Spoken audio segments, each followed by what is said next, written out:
দারুণ দেখাচ্ছে কিন্তু বুকু। এটা তাকাও একটু, মুখটা হঠাৎ এরকম শুকনো হয়ে গেল, কি ব্যাপার বলো? গুড মর্নিং বন্ধুরা, তোমরা সবাই কেমন আছো? আশা করি খুব ভালো আছো। কৃষ্ণা লাইফ স্টোরি ব্লগ ভিডিওতে তোমাদের সবাইকে অনেক স্বাগত।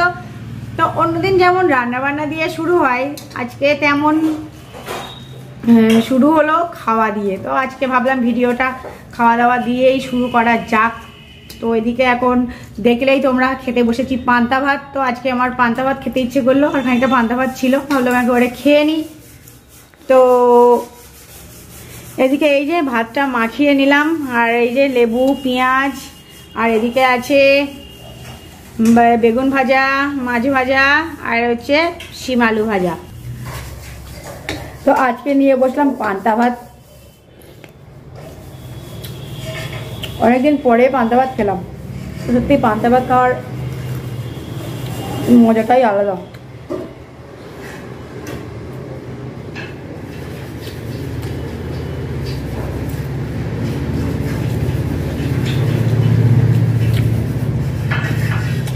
ওদিকে হচ্ছে দিদা ডাল করেছিল, বেগুন ভাজা, শিম ভাজা করেছে, আর আমি শুধু হচ্ছে মাছের ঝালটা করলাম। তা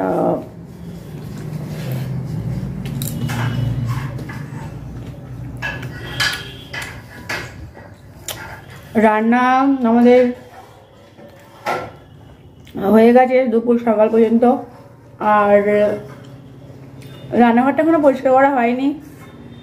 থালা বাসন যা ছিল সেগুলো সব টুম্পা এসেছে, তো বাইরে বার করে দিলাম। আর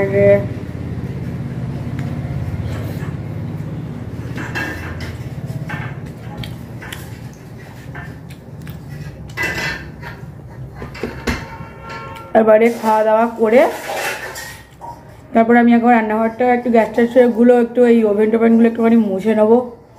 তো আর ওদিকে আমাদের মাহিসোনা ঘুমাচ্ছে, ও আজকে ঘুম পড়েছে। ওর পাপা এসেছে, ওর পাপা সেই ভোরবেলা মানে 4টের থেকে ওর পিছনে লেগেছে, ওর শুধু জ্বালাতন করছে, বলছে আমার মেয়েকে আমি আদর করবো না বলে, মানে আরও হচ্ছে ওর মেয়েকে হচ্ছে আদর করছে, জ্বালাতন করছে। তো ও মানে সেখান দিয়ে ওর জ্বালাতন করেই আছে, ওর আর ঘুম হয়নি। তো ওই জন্য এখন এই 10টা বাজে, তো অনেক দিন পরে এই 10টার সময় ও ঘুমালো। তো ওদিকে ও ঘুম পড়েছে, আর আমি এই ফাঁকে বাদ বাকি যা কাজ আছে সেগুলো সব করে নেবো। তো খাওয়া দাওয়াটা করে নিই, আর তোমরা পুরো ভিডিওটা দেখতে থাকো আর আমাদের সাথে থাকো। তো খাওয়া দাওয়া করে নিই, তারপরে আবার আসছি। ওদিকে আমার খাওয়া দাওয়া হয়ে গেল। তো এখন বাজে 11টা, তোমাদের টাইমটা বলা হয়নি। আর টুম্পার এদিকে কাজ বাজ হয়ে গেল, ওকে খেতে দিলাম। আর আমাদের মাহিসোনা ওদিকে ওই যে দেখো ঘুমায়। আর আমি যাচ্ছি এখন আমাদের দোকানে, সেই আমাদের বাসন মাজার সেই প্রিল ফুরিয়ে গেছে, তো সেটা এখন নেব। আর একটা দেখি,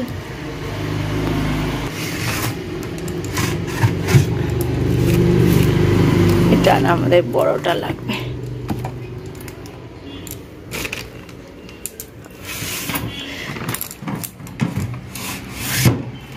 এই যে এটা হচ্ছে নিয়ে নিলাম প্রিল। তো ওইটাই হচ্ছে বাসন মাজার ওখানে রাখছিল, আমাদের বাসন মাজার ওটা ফুরিয়ে গেছে। তো এবার আমার কাজে বাজ শুরু। আর এই যে খালিটা হচ্ছে এই, তো এটা ফেলে দেবো। আর এদিকে দেখো এখনো কিছু হয়নি, শুধু রান্নাটা হলো। আর আমি এখন এই যে তেলাপিয়া মাছটা হচ্ছে মেয়ের জন্য, আর চিংড়ি মাছগুলো একেবারে কেটে নেবো। আর তারপরে এখনো সব কাপ ফাপগুলো মাজা টাজা আছে, এখনো এইটা পরিষ্কার করা হয়নি, এইটাগুলো পরিষ্কার করে নেবো। তো আগে মাছটা আপাতত কেটে নিই।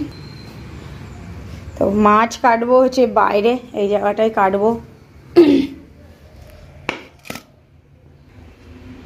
তো মাছটাকে এখন হচ্ছে ভালো করে একটু ধুয়ে নেবো।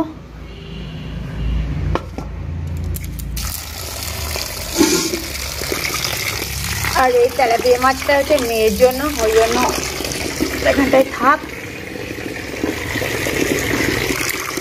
ভালো করে ধুয়ে নিই।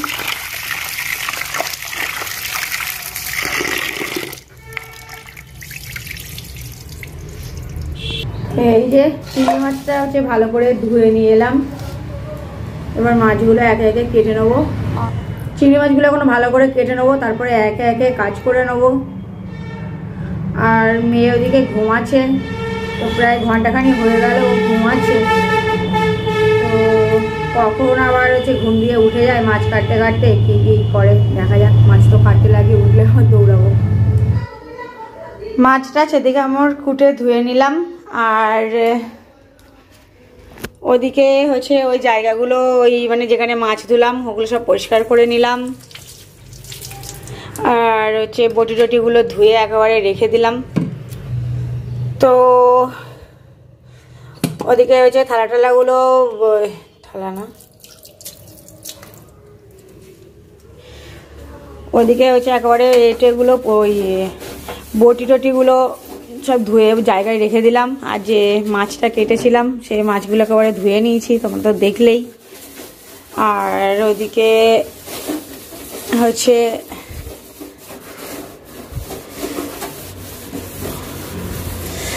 যে জায়গায় মাছ কাটলাম তো ওগুলো একেবারে ধুয়ে নিলাম। বটি টটিগুলো ধুয়ে জায়গায় রেখে দিলাম। এবার এই যে ওভেনটা একটুখানি পরিষ্কার করে নেবো। তারপরে এগুলো এখনো মাজা হয়নি, এগুলো এখনো মাজতে হবে।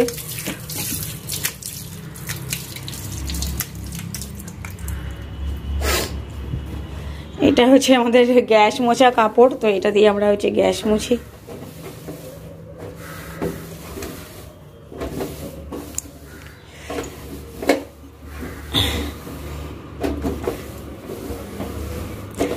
মেয়ে ওদিকে ঘুমাচ্ছে, তো না জানি কখন টুক করে যে উঠে যায় সেটাই ভাবছি।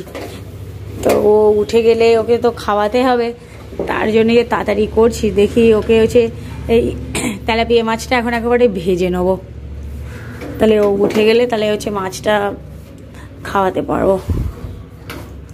আর আমাদের মেয়ে এমনি মাছ খেতে খুব ভালোবাসে।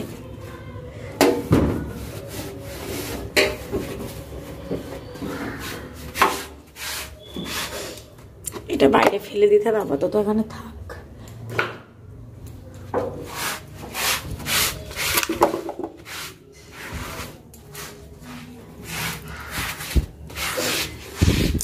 ওভেনটা মোটামুটি পরিষ্কার করে নিলাম, এটা থাক, এটা পরে ধুয়ে নেবো। আর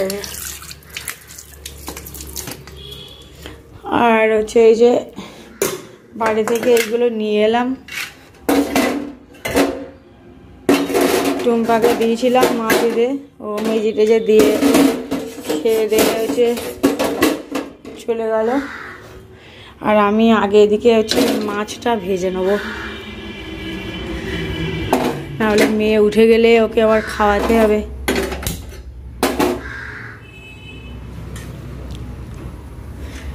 মাছটা কুটে নেবো, চিংড়ি মাছটাও একেবারে ভেজে নেবো দেখি। তো এদিকে একেবারে মাছে নুন হলুদ মাখিয়ে নিই।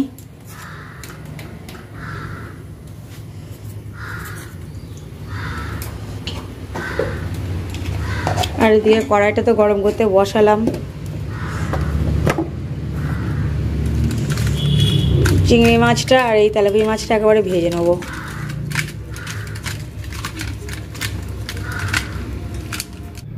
দেখতে দেখতে শীতকালটা চলেই গেল, আর এখন আর আগের মতো অত ঠান্ডা লাগে না। এখন ভোরবেলার দিকটা হয়তো একটু ঠান্ডা লাগে, তখন হয়তো একটু কাঁথা গায়ে দিতে হয়, তাছাড়া বাদবাকি তো এখন আর অত ঠান্ডা লাগে না আগের মতো। আর প্রায় গরমের ভাবটা এসেও গেছে। এখন রাতে হালকা পাতলা কাঁথা আছে ওই গায়ে দেওয়া হয়, নালে তো এমনি আগের মতো আর মোটা কম্বল এখন আর গায়ে দিয়ে শুলে না, ঘাম দেয় আর কি, খুব গরম হয়। যখন যেমন তখন তেমন ঠান্ডার সময় দেখো আমরা যেমন একটু রিচ খাবার, তারপরে বেগুন পোড়া, তারপরে ফুলকপি, বাঁধাকপি, ওলকপি, এইসব ধরনের সবজি তো শীতে অবশ্যই পাওয়া যায়। আর এইসবগুলোই আমরা প্রায় সারা শীতকালই বলতে গেলে আমরা খেতেই থাকি। তো এগুলো যেমন শীতের সবজি, এসবগুলো কিন্তু শীতকালেই ভালো লাগে। দেখো এখন এই যে হালকা হালকা গরম পড়ে আছে, এখন আর না বাঁধাকপি আর খেতে ভাল লাগে না, সে যেন কেমন একটা গন্ধ লাগে। কিন্তু ঠান্ডার সময় তো এগুলো খাও, কিছুই কিন্তু তেমন মনে হয় না। আর এখন গরম পড়ে যাচ্ছে, যা বাঁধাকপি টপি থাকবে সেগুলো তো পেকে যাওয়ার সময় হয়তো ওই জন্য এরকম গন্ধ টন্ধ লাগে। তো যাই হোক হচ্ছে, এবারে গরম পড়ে আছে, এবারে হচ্ছে গরমের খাবার দাবার হবে। মানে আমরা এক এক সময়ের সাথে না আমরা ঠিক হচ্ছে মানিয়ে নিই।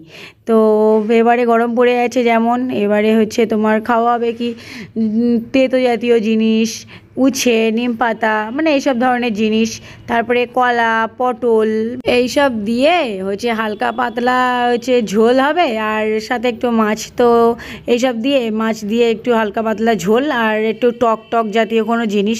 তো গরমের সময় এইসবই খেতে ভালো লাগবে। এই যেমন এরপরে হচ্ছে আম হবে, তো আম ডাল, এইসবগুলো খেতে না সত্যি খুব ভালো লাগে। আর গরমের সময়তে এইসবই খাবার দাবার। তো যাই হোক হচ্ছে গল্প করতে করতে এই যে আমার মাছ ভাজা হয়ে গেল, না মাছ ভাজা এখনও হচ্ছে। আর ওদিকে হচ্ছে একটা দুধ হয়ে গেছে জাল দেয়া, আর একটা দুধ জালে বসিয়ে দিলাম।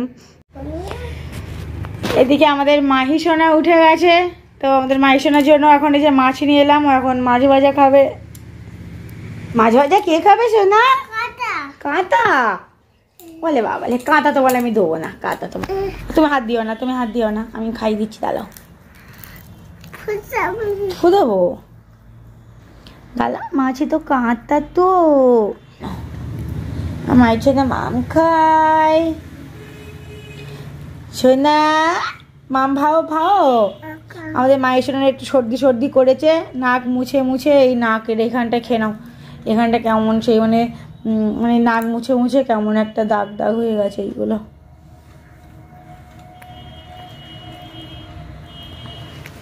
মায়ের সোনার মামা বাড়ি গেলেই শুধু শরীর খারাপ করে। ওই দুদিন ঘুরে এলাম, ওখান দিয়ে গেছি আর সর্দি, তারপরে ওখান দিয়ে আবার গেলাম ডাক্তারের কাছে, ওখান দিয়ে ডাক্তারের কাছ থেকে ওষুধ টষুধ নিয়ে তাই বাড়ি এসেছি।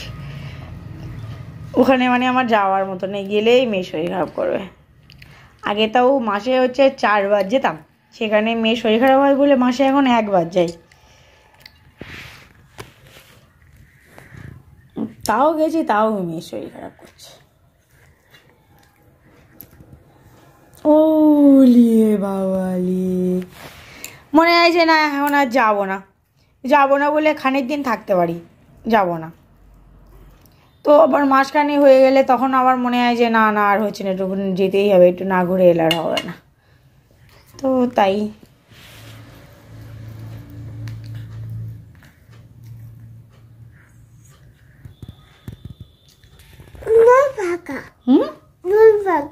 তাই না ছোড়া মাতা কি ও দুটো পাকা। আচ্ছা, আরে বাবা রে, কোথায় কি মাহির বাবা, দেখি মাহির বাবা চুল দাড়ি কেটে এলো একদম আমার নায়ক নায়ক, দারুণ দেখাচ্ছে কিন্তু বুকু। এটা তাকাও একটু, মুখটা হঠাৎ এরকম শুকনো হয়ে গেল, কি ব্যাপার বলো, বলো কি বলবো বলো। তোমার মেয়ে মাছ খাচ্ছে না, দেখো তো এই মাছ দিয়েছি টাটকা মাছ, বলছে পচা, এই সব ফেলে দিচ্ছে। এই তো বকবো না, আর কি করবো তুমি বলো।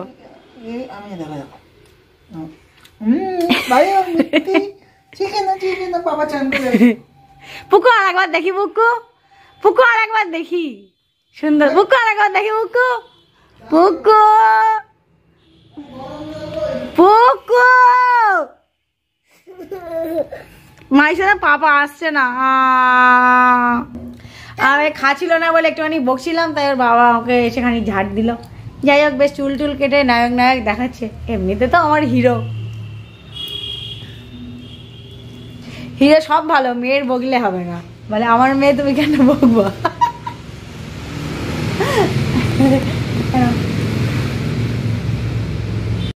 বন্ধুরা আজকের মতো ভিডিও এই পর্যন্ত রাখছি। ভিডিওটা যদি ভালো লেগে থাকে like comment share and subscribe করতে ভুলো না। আসছি নতুন একটা ব্লগ ভিডিওর সাথে, ততক্ষণ তোমরা সুস্থ থেকো, সাবধানে থেকো, আর হচ্ছে আমাদের সাথে থেকো।